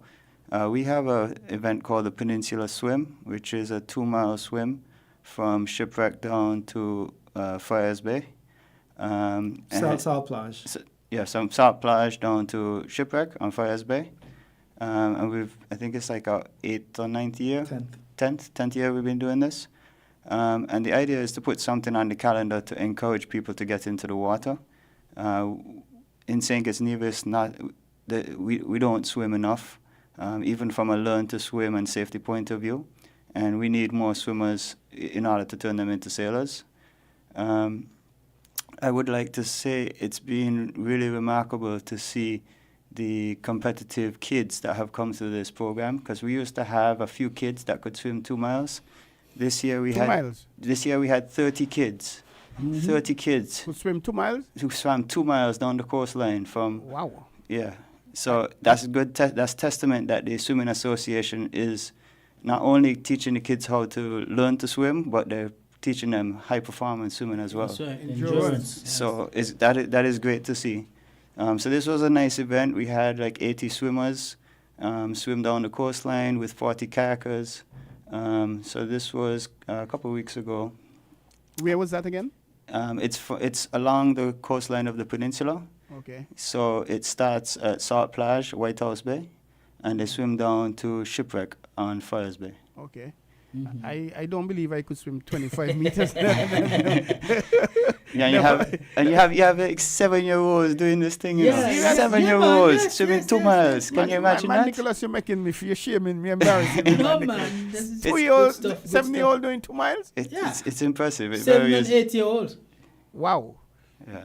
That's very interesting. And I'll also go up to Sowers. How old was the oldest person? It was over 60. Yeah. Over 60. Wow. So swimming is good for the young, the old, and the in-between and things like that. Yep, definitely. Liz, you're there, Liz? And Liz, you're with us? Look like Liz slipped away. But let's go to the sailing. Yeah. You've been to Martinique, you've been to St. Martin. Right. Talk to us about it. What do you have to do to qualify for these things? All right. So we have local national regattas that the dinghies are the boats that we utilize to compete with. And the two main boats that we utilize, 3 boat competitions, separate classes. The Opties, the small tub-shaped boats that you saw, that's for the kids 14 and under. Then we have the laser class. There's multiple subdivisions within the laser class, but locally we just did one big class. And there's a Hobie class, Hobie Cat, but that's not really in a regional competition level. But from the Opties, the kids were selected for St. Martin, which happened just this weekend. And from the lasers, myself and Amadi was selected for last month to go to the Caribbean Dinghy Championship. The Caribbean Dinghy Championship is where all the Caribbean islands come together, those who want to participate, to compete in the lasers, the Opties, and some two-man boats. When I say 2 man, I mean 2 persons in the boat. 1 person to work in the jib sail, and 1 person to work in the mainsail and the steering. And this year it was held in Martinique, and there were 6 countries that participated: Antigua, Saint Martin, Saint Kitts, Nevis, Martinique, and Trinidad and Tobago in the Caribbean Dinghy Championship. Antigua got the nation's crown for that one. They dominated basically. Myself and Amadeus, the 2 sailors who went and participated, but in total they had enough classes for 6-7 sailors, but we didn't have enough sailors to fill up all the classes. But we went and we did our best. It was very much a learning experience because this was the first time that we actually participated in the Caribbean Dinghy Championship, in the laser class. And it was very much a learning experience. I got to speak with a lot of the coaches there because I was there as a sailor and a coach. Okay. So I definitely did a lot of interacting and networking to get to know people. I also tried to get some of the tricks out of the pocket so I could apply it for myself and bring it back home to teach other kids and adults how to sail and get us on that map regionally and internationally. Then the next competition that we had was the St. Martin Optimist Championship, which was this weekend, and we had 3 sailors going there. That was Grayson Burrell, Skylar Connor, and Abijay. Sunivasan. Shit, I can never get the last name. That's Indian. I'm taking it. Yes. Okay. 2 of the sailors are from Nevis. One is from St. Kitts. Grayson is from St. Kitts. His mom is Lisbeth that you were talking there. They all went. They participated last year. Was the first time they participated, and this competition is only the under 14 class, basically the Optimist class, and Skylar participated in the Blue Fleet, which is the advanced fleet. Abijay and Grayson participated in the Orange Fleet, which is in the in-between intermediate class. Skylar placed 11th in her class. Last year she participated and placed first in Orange Fleet. So last year she was in the Orange Fleet. She dominated that completely. They call it, when you come first in sailing, they call it bullets. So you have multiple races, and at the end of all the races, you add up your score to see who wins. So Skylar got all bullets last year, and she won the competition for the Orange Fleet. This year she was stepped up to a more advanced fleet, and she put up a good fight. She managed to come 11th overall. Grayson and Abijay they performed last year as well. They finished 7th and 8th, and this year they did 6th and 11th, was it? Yeah, but the fleet size was a lot larger and more competitive this year, but they improved I think they came down a couple of places with a lot more participants. But I guess one thing about sailing that's a little bit more challenging than swimming is in swimming you have a pool and you can swim up and down and you can record your times and you can say, okay, this kid is fast, we can send them. What happens in sailing is every time you go out, the wind is different. There's different wind, different waves. And so the only real way you can gauge if you're improving is when you go up against another sailor in a boat. And so that's why it's all about point system, and in a regatta you do multiple races to average out these points. So it's our only real chance to gauge ourselves is when we go to these competitions. But it's good to see that we're improving, we're getting there. We'd like to just expand more different boats that we can take to these competitions. Sailing is a little bit more equipment intensive, and so some of our challenges is having a location where we can store these equipment and have a venue to host regattas. St. Martin, Antigua, they were asking, can we come down to St. Kitts? When are you guys having the next race? And this would be another great opportunity for us to host teams and for sports tourism and to build our level here in St. Kitts by bringing these athletes down. Antigua is the big boys in sailing in the Caribbean, and they have people who go to the Olympics. So these guys are very high level, and if we're just next door, we're just 60 miles down the road, and if we can get them to come down here, this could be a much bigger opportunity to grow our program. But in order to do this, we need a venue on the beach. I guess we need, I can speak for here in St. Kitts. We have a little bit more challenge with this. We need a venue where we could have swimming and sailing, and more of a sports training facility that is for people of St. Kitts and Nevis to come to the beach and train in whatever sport that is. If it's beach volleyball, if it's the football, doing training on the beach, something like this. I think we need to have a little bit of a think about how we can facilitate more training for nationals through a center on the beach, and not have our beaches entirely for tourism and for beach bars. And I think this would help our program quite a lot. So that's one of our challenges. Nevis has a little bit more set up. They have a nice center over there.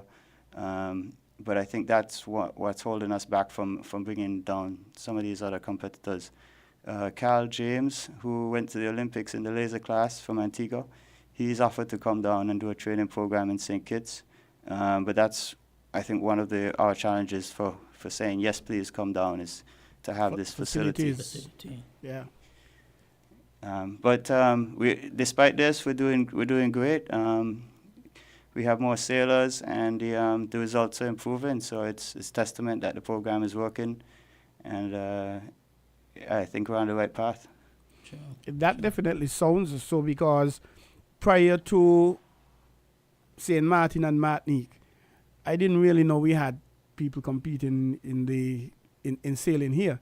I like to watch it on TV, the boats going and it's like almost touching the water and everybody leaning up on this side. It's really fun to watch, eh?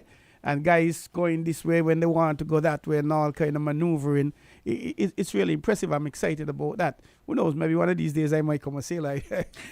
Or a swimmer. Or a swimmer to swim 2 miles. I'm still fascinated about that. And Liz is back with us, I think. Liz, how do you convince your a parent to allow my child to go in this water to swim 2 miles? How do you get that done, Liz? Well, normally that would be You're with us? done. The coach, that will be done through the coaches based on their level of swimming.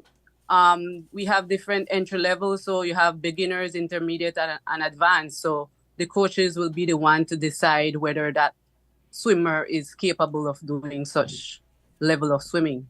But how can you convince?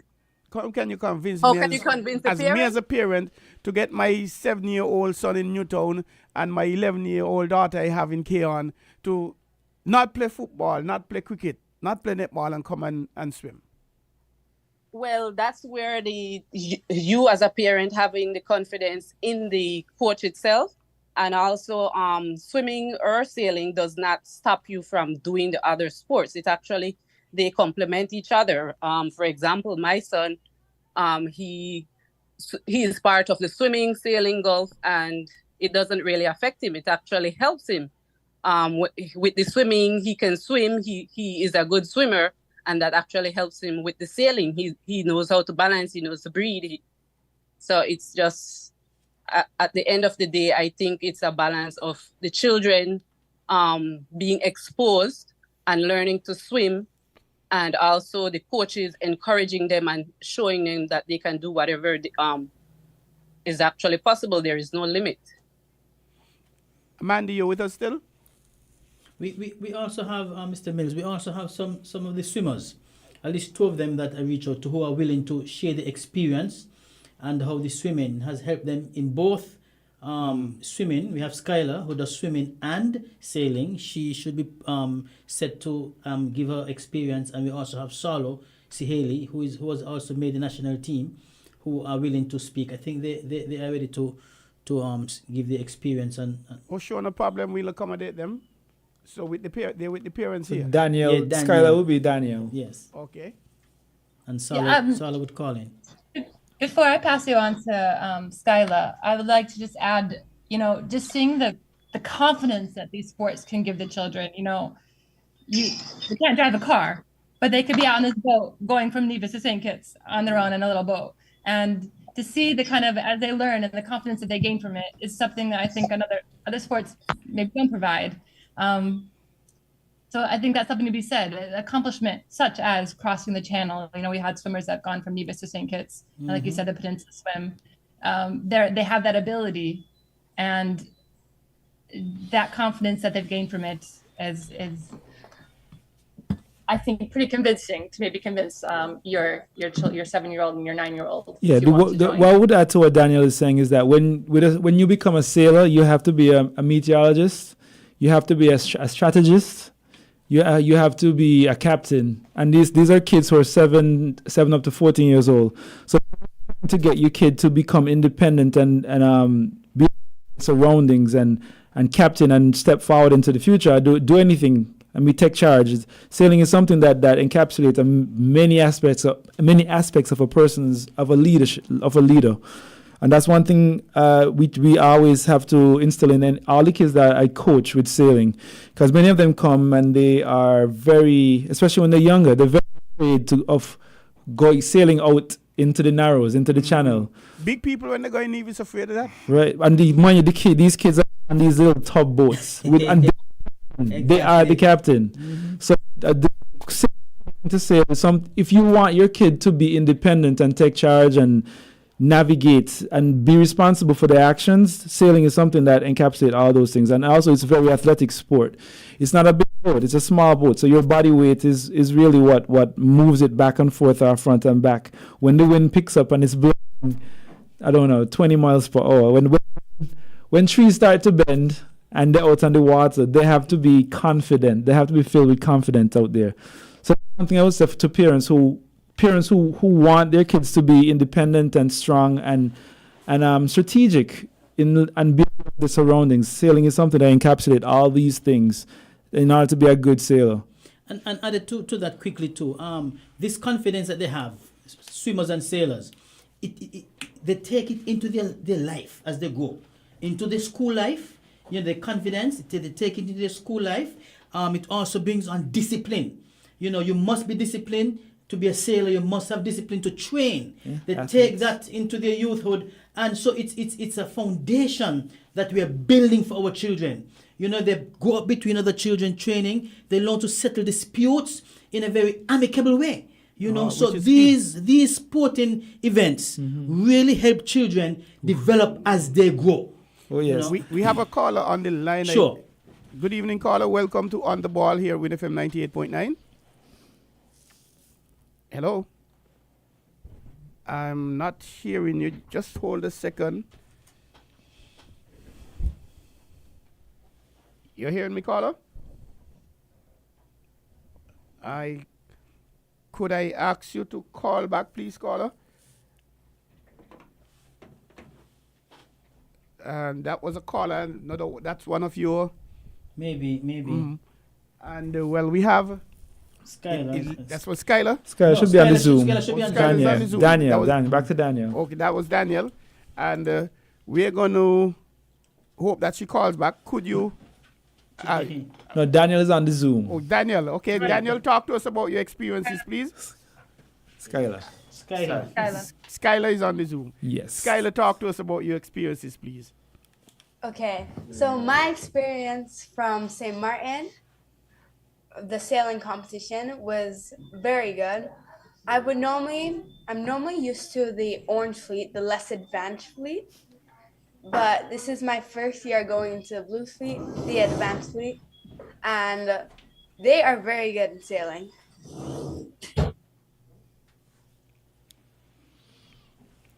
What was the best part of the sailing in St. Martin for you?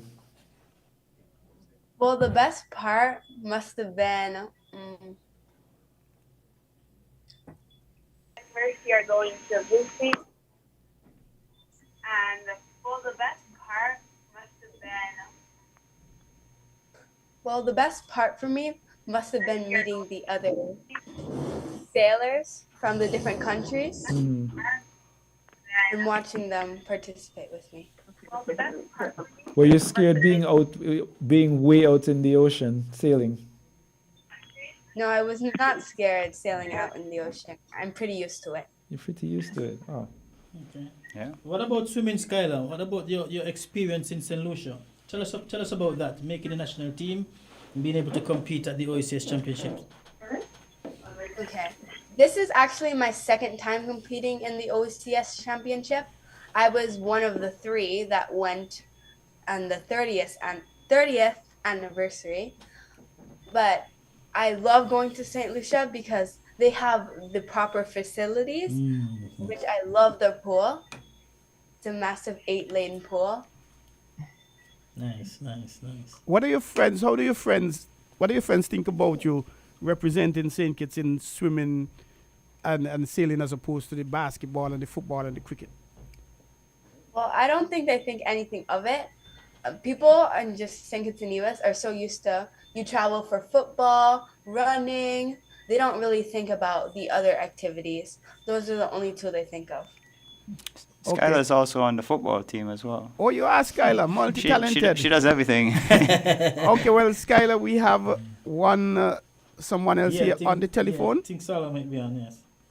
Hello, Saiwa? Salo. Hello? Salo, you're hearing us? Yeah. And tell us what this meant to you to represent. How old are you? I just turned 10 this month. 10? Yeah. Wow, 10-year-old representing St. Kitts and Nevis, and some people 60 and 70 haven't done that. But tell us, what was the experience representing St. Kitts and Nevis? Well, I really loved training for it, and there was some pressure because a lot of people at school expected me to get gold medals and everything. But this year was just seeing what it was like. And training for it, the coaches push you to your limits and make sure that you're training properly, eating well, eating smart. And it was just a good experience overall. How did you decide to get into sailing? Sailing? Sorry, into swimming, is it? Yes, swimming. Yes. So how did you decide? What caused you? What encouragement you got? What made you decide, hey, I'm going to get into swimming? My mom wanted me to know how to swim because we live on an island, and not that many people know how to swim. There's ocean surrounding us, so it should be something that you should always know how to be able to do at any time. I could not have said and it. then I just liked it, and then I started competitive swimming. And what year did you start your competitive swimming? 2015. 2015. That's like what, 8 years ago? Yeah. Wow. And do you see yourself continuing in the swimming, or do you see yourself by the time you reach 15, 20, or whatever, say, I had enough of this? Well, I want to become a pilot, but I would still do swimming as a hobby or something on the side. Okay. I would still want to do competitive swimming. That's wonderful. And Salo, have you've swum? Have you done the channel swim? No, not the No, channel. but I did do the peninsula. Done the peninsula swim? Peninsula Channel swim. swim next? Yeah, but am I allowed to do it this next year? Oh yeah, you have, No, you have there's to an be a age, certain there's an age cap on it now, so from 14. But From 14? yeah. Now, I make a special plea for Kyla, is it? Salo. Salo. I make a special plea for her. For him. For him, pardon me. give him the opportunity to help to develop and encourage other youngsters. Yeah, that's true. But you know, Salo, talking about Salo, when Salo started, I think he started the competitive swimming a little later though, than 2015. Oh, yeah, he started sorry, swimming, I started but the swimming in competitive 2015, swimming, okay. yes, he started before. I think last year. Then he joined the national team this year, and if I had to give someone like a most improved, I would say Salo, because Wow, congrats. I remember when the invitation was given to all the clubs. And I remember when Salo would come, he wouldn't want to go training. And he was scared out of his boots. You know, and one morning I actually went to the vehicle and Salo crying, and I took him out of the vehicle gently and I comforted him and so on, got him on the bus, and he went. After that, Salo's, I mean, his confidence just hit the roof, you know? And he told his mom and he told me that, listen, I am going to make the national team. And so Salo, one of his better technique is the butterfly. Wow, okay. Yeah. Amanda, you're with us still. I'm just a few seconds. Convince youngsters who are listening why they should become sailors, like yourself. It's a great experience. You get to meet, like Skylar said, one of the best parts was meeting all the sailors from around the Caribbean. Everyone I met was amazing. It was a learning experience. I learned a lot. It was a bonding experience with me and Nikhil, and it was a lot of fun. And just the classes as well. Okay. It's weekly. The community is fun. It's a good time. Solly, how could you encourage your friends to get into the swimming and become a swimmer like you? Well, Sorry, that was Solly. Solo. Sorry, forgive me. That was Solo. Convince your friends to become swimmers like you. So, I mean, I would probably have to tell them to have the right mindset, and I would tell them that that it's gonna be hard, but you should still try if it's what they want to do, and and even if they don't want to do it, it's still good to try and at least know how to swim. Indeed. Yes. Well done. You may save a life.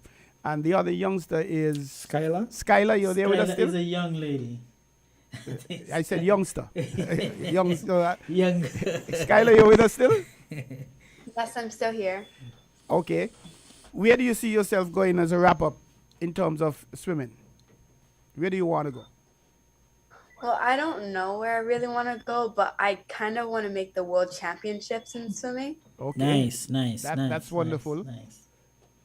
And we know once the effort like the youngster just said, Salo just said the right mindset, you will be there.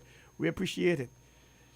And she has the potential to because she's one of the fastest one of the fastest females on the national team. Okay. So she has the potential, and as I said earlier, we have made a commitment to start grooming our young swimmers to reach international stage. Liz, anything you'd want to say before we wrap up? Is Grayson there? Does he? Yes, he's here. So Grayson is also one of our swimmers and sailors.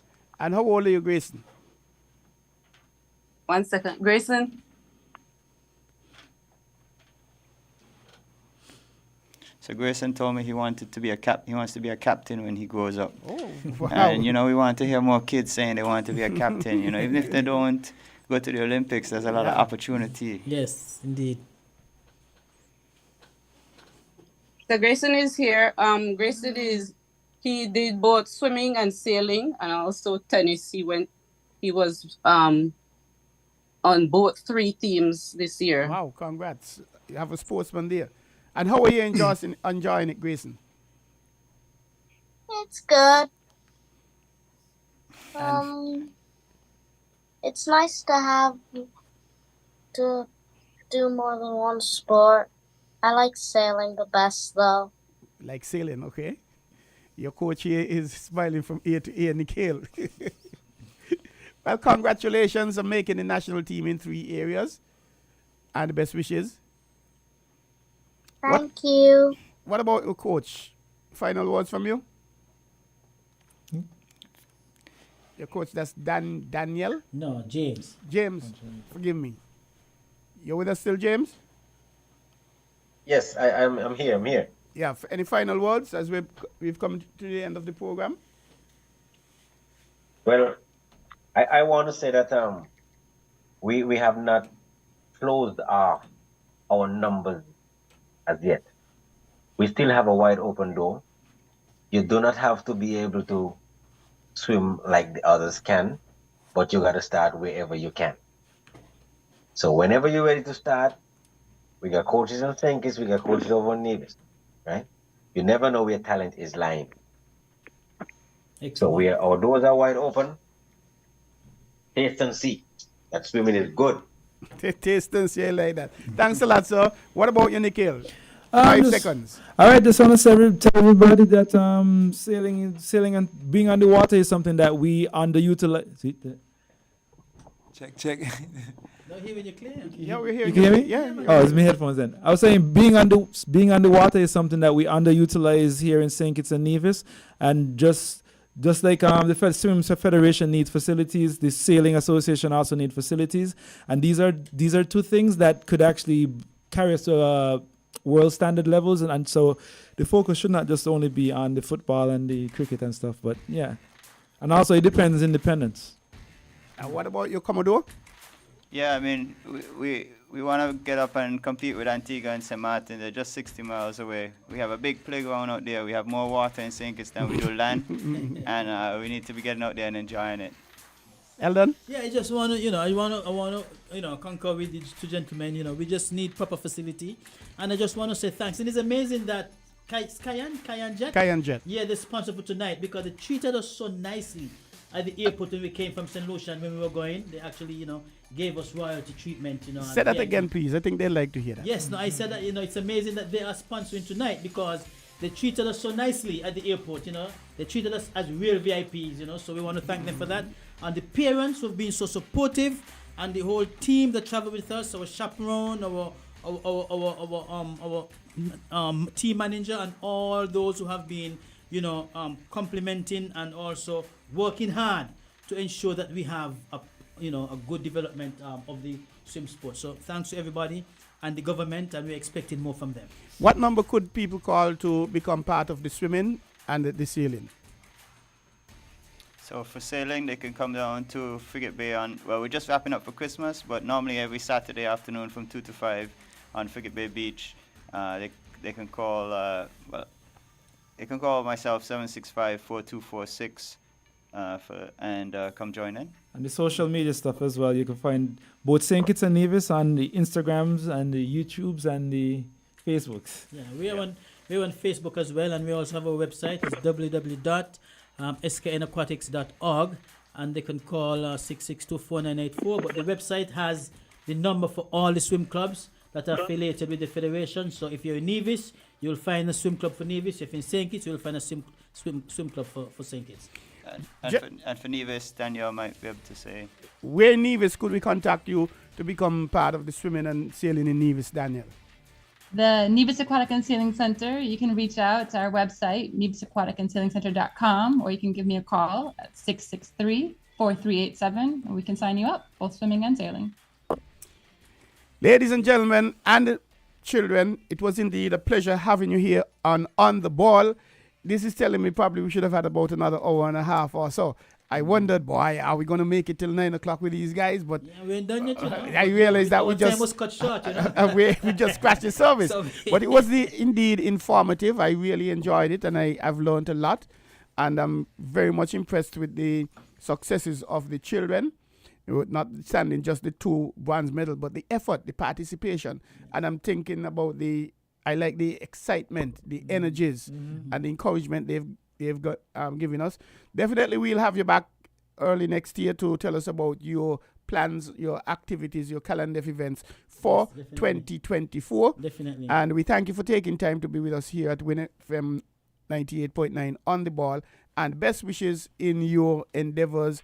The St. Kitts and Nevis Sailing Association, St. Kitts and Nevis Sailing Aquatics Federation as well. Yes. Thank you very much, ladies and gentlemen. Thank you for having us. Thank you for having us. Yeah, welcome. You've been listening to On the Ball here at WINFM 98.9 with your host, Troy Biff Mills. And we thank you for being on board with us again. We also thank Cayenne Jet for coming on board and supporting us. WINFM presents On the Ball every Tuesday night from 7 to 9 p.m. Every Tuesday night. It's a weekly program. And for next week Tuesday, forgive me, we're going to be having the St. Kitts and Nevis Golf Association, as well as Mr. Al Anderson, the chess player. He would have represented St. Kitts and Nevis in chess at the World Championship. So we're going to be having him on the program next week. Al Anderson Selkridge. So tune in and be with us again. Thank you for being with us. I'm Troy Biff Mills. And as I slip away, I encourage you to always be positive in your thoughts, in your words, and in your actions. Have a good night. See you next week, Tuesday, God's Spear.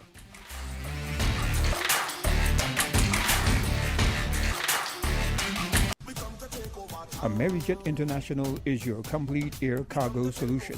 Our reliability